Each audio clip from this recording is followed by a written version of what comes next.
Jhadc's executive committee, under the leadership of Chief Executive Member Thombor Shiwat, yesterday visited Mukroh village. The delegation verified the land which falls under Jhadc jurisdiction with the help of documents available with the Darbar Shnong Mukroh.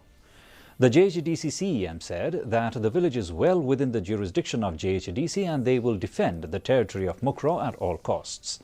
The Jhadc Executive Committee also demanded the setting up of the Meghalaya Police Border Outpost at Mutha Siang, Kwai, Mukroh.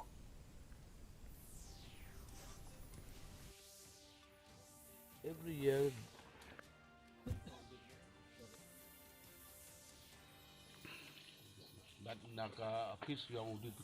today we came not for the dispute between these two states. Today we came here for to identify only the area of the Mukroh village only.